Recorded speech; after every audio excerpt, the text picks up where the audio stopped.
வாழ்க வையகம், வாழ்க வையகம், வாழ்க வளமுடன். குருவே துணை. அனைவருக்கும் அன்பு வணக்கம்.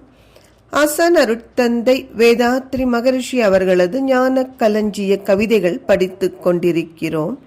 இன்று கவி எண் 216, பொருளாதார சமத்துவம் என்பது தலைப்பு.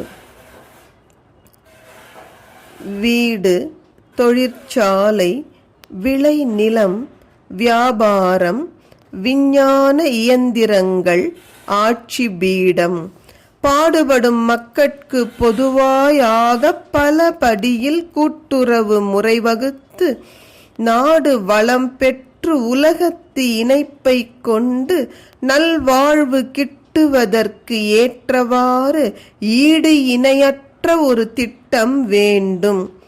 இம்முறையே மக்களுக்கு நலம் பயக்கும். அருட்தந்தை எப்பொழுதுமே சோசியலிசம் என்கின்ற சமத்துவத்தை வலியுறுத்துகிறவர். கேபிட்டலிசம் என்கிற முதலாளித்துவமோ கம்யூனிசம் என்கிற பொது உடைமை தத்துவமோ கூட அருட்தந்தை பேசுவதில்லை.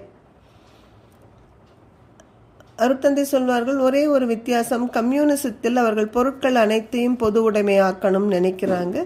ஆனால் நான் சோசியலிசத்தின் அடிப்படையில் ஆல் ஆர் ஈக்குவல், மனிதர்கள் அனைவரும் சமம், எனவே மனிதர்களே பொது உடைமையாக வேண்டும் என்பதுதான் என்னுடைய சித்தாந்தம் என்று அல்ட்ரூயிசம் என்கிற நூலில் குறிப்பிடுகிறார். அப்போ அந்த சமத்துவத்தை எப்படி கொண்டு வருவது? அருட்தந்தை அழகான ஒரு தீர்வு தருகிறார். வீடுகளோ, தொழிற்சாலைகளோ, விளை நிலங்களோ, வியாபாரமோ, விஞ்ஞான கருவிகளோ, ஆட்சி அதிகாரமோ எந்த ஒரு தனிநபரிடமும் குவிந்து விடாமல் அல்லது ஒரு சில குழுவிடம் குவிந்து விடாமல் மக்கள் அனைவருக்கும் பொதுவாக மலர வேண்டும். அதற்கான வழி என்னவென்றால் கூட்டுறவு முறையில்தான். கோஆபரேட்டிவ் ஸ்டோர்ஸ் என்று சொல்லுவோம் அல்லவா, அது பல இடங்களிலும் அமைத்து மக்களை இணைக்கணும்.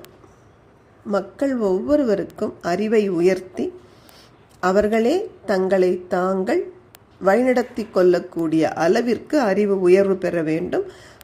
அதே சமயத்தில் ஒவ்வொரு நாடும் வளமாக இயங்கும் இந்த முறையில். ஏனெனில் மனிதர்கள் பொறுப்புணர்ந்து செயல்படுவார்கள். அப்போ ஒவ்வொரு நாடும் வளம் பெற்று அதே சமயத்தில் உலகத்தில் தான் ஒரு அங்கம் என்ற ஒரு எண்ணத்தோடு